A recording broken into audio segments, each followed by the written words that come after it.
The money we borrow is actually not passed in the budget. The person who is actually the Minister for Transport. We have borrowed 175 billion Kenya shillings already. What we have done is to mortgage fuel levy that Kenya pay for the next 15 years. So when you corroborate and put together all that borrowing, then we are following the script of Senegal. Valuation is what is important. Why? When you go to a country like Zambia, during their privatization, and I want Kenyans to know, what I'm talking about Safaricom, I have no vendetta, na sina fitina. That is why every investor looks at the intrinsic value of the company. And if you look at all the other investors in the world, including Berkshire Hathaway, and you sell it at 23 billion, is that what you are telling us, the National Treasury? Now, by then, it was valued at 1.8 trillion Kenya shillings.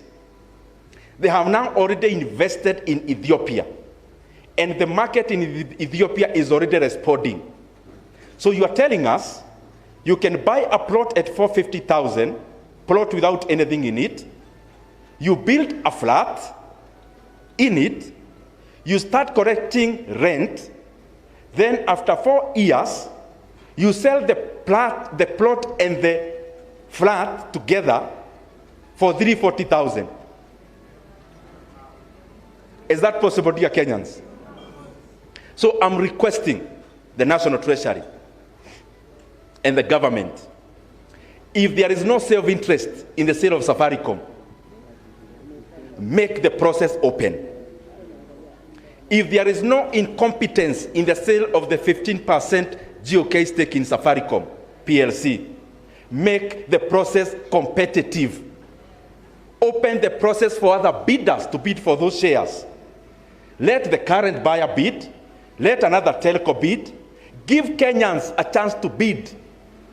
Give Kenyan funds a chance to bid, because we are going to realize better value for that stake when we open it up for all Kenyans and every other buyer to bid and buy.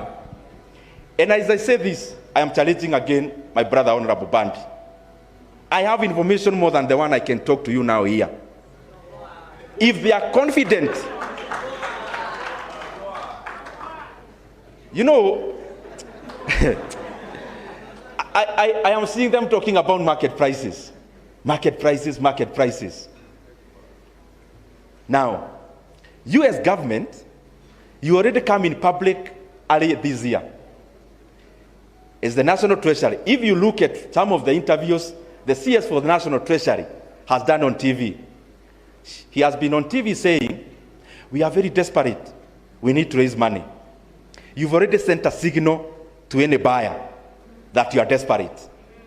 Then you go to a negotiating table, you've already blooded yourself here, desperate, and then you go to a negotiation, and in that negotiation, and I want to make it very clear, there were people who purported to represent the government of Kenya in the sale of Safaricom PLC.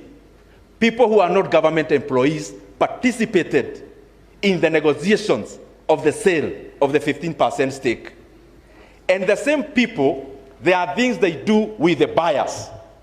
So Kenyans are getting a raw deal for personal reasons. And I want to make it clear, this cannot be allowed to happen. Because we can get much more. There are lawyers in this hall. In a negotiation or in a transaction, there is something called conditions precedent. If, you know, the reason why I am pitting my brother, the CS of National Treasury, is that he's just a spokesman for this deal.